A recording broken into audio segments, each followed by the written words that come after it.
What's up, guys? It's Showtime'S Fight Forum. You already know what it is, where we talk all things fights. We're raw, uncut, and guess what? I tell you what I feel. And if you don't like it, fight me.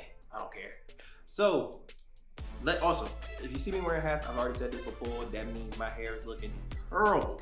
All right, I am almost 30, and my hair needs to be at a certain length, or it's gonna look ridiculous, and I can't do that. So, it's gonna be a hat for a little bit. And some people say, well, get it done. I'm busy. All right, that's why. Eventually, I will get it cut. So today's discussion is going to be about the former pound for pound king and my former pound for pound king, and it hurts a little bit to say that, and that is Canelo Alvarez. Well, I didn't do a show last week about it. I wish I did, because I would have made a lot of points to bring up how this fight isn't going to play out the way a lot of people expected, which was a lot of people are overstepping and forgetting and thinking that Bivol was some like Callum Smith. And I'm like, no. Bivol is top tier, top 2 light heavyweight in the entire world, and this man is in his prime. This man is good. So I didn't do it, but at the end of the day, I'm not here to sit here and saying that I was gonna pick him last week. No, I'm still gonna pick Canelo. But yet still, I knew it was gonna be a tough fight for Canelo, because this is a terrible matchup for him. I mean, it was. Bivol, great feat. An issue with Canelo. He still has issues with that. We saw that last week. He's taller and lanky. That is also going to be an issue for Canelo. Yes, he's fought taller fighters before, but a tall guy that's very skilled, we've seen this with Tyson Fury. It's not an easy task. It's not. So it's different to do somebody that's tall that's not that good, but if you're very, very good and you're also tall and lanky, all right. And he throws in combinations, good feet. It's not a guy that really matched well with Canelo. Canelo was definitely going to have issues. I thought he was going to be able to figure it out midway through the fight and be able to start picking them off and possibly land some good shots. But you know, we'll get to that in a second. Now look, Canelo lost, plain and simple. It don't matter if you're a Canelo fan or not. I'm a Canelo fan. I'm not a fanboy, but I am a Canelo fan, and I respect everything he does. However, he got obliterated, basically. Like, I had a hard time giving him more than like 4 rounds. Like 3 rounds is probably max for me. And yeah, the scorecards just shows how biased boxing is. They really wanted that man to win. They was really trying to get that Triple G fight, because no, that fight was not that close. It wasn't. Canelo was flat, simple and plain. He couldn't get going. And it's not really on necessarily Canelo. It was more on Bivol. Bivol didn't let him get off. He covered up very well. Didn't let him land really any clean shots, except for the uppercuts. Uppercuts were landing good. However, Canelo was just trying to score off the arms like he was doing Callum Smith. But Bivol was strong. Bivol was bigger. He could take that kind of damage. He was fine. But Canelo had no answer for the combinations in that jab, and he could not close the distance. That reach is different. Here's the thing. Canelo is 5'8", guys. We have to remember this. Let's put in context, okay? It's okay to go up in weight when you have the size and frame for it. Like, for instance, people want to bring up Floyd. How he went up from 130, fall all the way to 145. I mean, 154, middleweight. Here's the difference. Floyd is also 5'8". All right, his reach is 74 inches, which is very, for a person that's 130, that's actually well above average. 74 is that's long arms. 5'8", you're tall for that division. Now going up to 47, that's around average. 5'8", that's typical. Not small, not necessarily big. 74, still a pretty good reach. 154 now, yes, he's undersized. Now, Canelo, let's put in perspective. I just told you, Floyd's 5'8", 74-inch reach. Canelo's 5'8", 72. No, is it 72? I think it's 72 or 70-inch reach. And this man's fighting at light heavyweight. What are we talking about here? There's no way Canelo should ever be fighting at light heavyweight. And I've said this before. He shouldn't be doing it, but he's so good that he can do it. He got exposed. He's too small. He can't close the distance. Yeah, his power, he got power, but that doesn't necessarily mean it's gonna translate to everybody. I mean, you can knock out everybody. I've said this before, and I said this about Tank. When you fight the elite of the elite, you cannot bank on getting them all out the way. If you do, you will lose, 100%. You're gonna lose. We've seen this with Mike Tyson, we've seen this with Deontay Wilder, we've seen this with a lot of power punches. If you're banking on just knocking everybody out, you will find this tough SOB that is not going down for nothing that you throw. And Bivol was one of those guys. He wasn't going down. So that got off the question. So that means you had to outbox him. He didn't try to outbox him. He tried to bully him, and He's too small to bully the guy. And once again, Bilal has really good footwork, very good combinations. And Canelo at one point was frustrated, and I started to get glimpses of when Floyd fought Canelo. I got the same glimpses, which was, I don't know how to touch this guy. I don't really know what to do. I'm not landing anything clean. I'm gonna chill on the ropes, and hopefully he gets overexcited and I can counter him. And then he got lazy. So, I mean, it really wasn't a good fight, wasn't a good look. That was not the best version of Canelo. Unfortunately, we're gonna get a rematch, and I really don't care to see a rematch because Canelo shouldn't be fighting at light heavyweight to begin with. Bro, you're 5'8". You don't have super long arms. You're not built for this. You are built for middleweights. Stay there. Clean that, you haven't cleaned the division out. You're undisputed, yes, but there's plenty of dogs there for you to get a name off of. And then maybe go back up, maybe.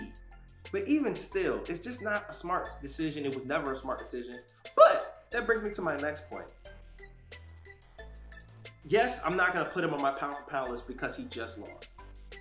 However, this man did something that should be commended and something that should be respected and something that should be followed.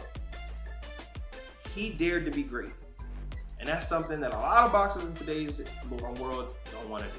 They don't care to dare to be great. I think Shakur is going to be one of those guys that is going to follow the same mold.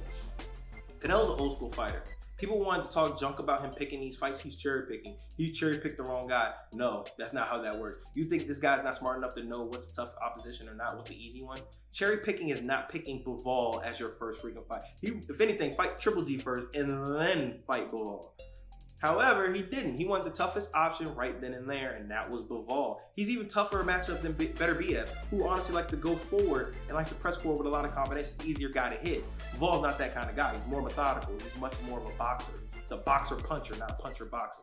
And if you don't know the difference, Google it. You'll find out. So it just was not a good matchup. So he dared to be great and show the world that he really believes he is pound for pound the best. We need everybody to do this. This man's going up in weight to do this. We have people in the same damn division that don't want to fight each other. So unfortunately, yes. Well, my number one has changed now. It's Usyk. Usyk needs to be the number one on everybody's list. It shouldn't be Crawford, and it should not be Spence until they fight each other. Whoever wins that fight will be my number one. I'm just saying this right now. They're gonna be my number one depending on who wins.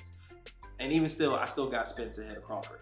But yet still, Usyk actually was a cruiserweight, and he's not the biggest cruiserweight in the world, but he is a cruiserweight, and went to heavyweight and beat Anthony Joshua. That sounds like a pound for pound to me. A much smaller guy beating Anthony Joshua with straight skill. There we go. And the reason why, this is what makes Floyd great, and why Floyd could do what he did at 154, even though he kind of picked his opponents at 150. He didn't just fight everybody at 154 like Canelo tried to fight everybody at 175 like he was trying to do. Floyd is way more skilled than Canelo. Nobody's gonna debate that. At the end of the day, when you're boxing, and then you are giving up your size and giving up your power, you know what you need? Skill. And that's not to say Canelo's not skilled. He's highly skilled. However, Floyd is one of the most skilled boxers to ever exist. You're not gonna outskill this guy, which means you have to knock him out. You have to make it ugly. You have to rough him up. Canelo, no, you can genuinely outbox him off of straight your length. Like, you can't really do that with Floyd. So that's where the differences come in. And after the thing, Canelo's not Floyd. So it doesn't matter. Nobody really Floyd. Who cares? But Canelo is his own guy, and he dared to be great. He's gonna do the rematch. We'll see how that goes. He definitely needs to make adjustments, because if he fights that way again, he might honestly get finished. Who knows? Because he was getting stunned a few times, it looks like. But I give him all credit. And at the end of the day, that needs to be respected, because he has 2 losses on his record, and he's still gonna make more money than any boxer, and he's still taking the risk that nobody else is willing to take. And we need all boxers to be like that, because that is what fans want. So much respect to Canelo. I'm so excited that you did this. I don't care that you lost, and nobody really cares that you lost, because people gonna tune in for your next fight. So you guys who are scared to lose your O, this is an example of why your O really don't matter, because you're still gonna make money, you're still gonna have a great legacy. Yes, people are gonna talk junk, but people are gonna talk junk if you're undefeated and you're ducking people. People still to this day talk about Floyd saying he ducks because, you know, he didn't always fight the best at the best time. So you're gonna get a smear no matter what. You might as well actually have a legitimate legacy, and people say, well, at least he fought the best. Because at the end of the day, you look at all the all-time greats aside from Floyd, they all have losses. Give me somebody that's undefeated. You can say Rocky, but nobody really has Rocky in the top 10 list. Look at the people who are in consensus top 10 all-time list. They all have multiple losses. Why? Because they fought the best at the best time. And if you consistently fight the best, you're gonna eventually come up short. There's too many good guys in this world. There's always somebody better than you on a certain night. That's just reality. So yeah, I'm sorry. Like that's just a fact. So Canelo, props. Happy that you did it. What's next? Obviously, they're gonna do a rematch. If I was him, I'd probably just try to fight Triple G, and if not, try to fight a Charlo brother and get your reputation back up. But Canelo's still on my top 5 list. I mean, I'm probably in my top 3. Who knows? But he got exposed. He obviously has more work to do, and I think he's gonna get better from that. We've seen from previous fights before he normally gets better. He does get better in rematches too. So it's gonna be interesting. But he's still giving up 5 inches in height and 2 inches in reach, which is gonna make it even worse. So we'll see how that goes. But as always, tell me what you think. What's next for Canelo? And I mean, beat Bilal. He needs to be on y'all top 10 list, man. I'm not gonna put him like high because he still needs to beat people in his own weight class and he gotta be better via. But he's up there now. I feel like he needs to be in the top 10. So tell me what you think.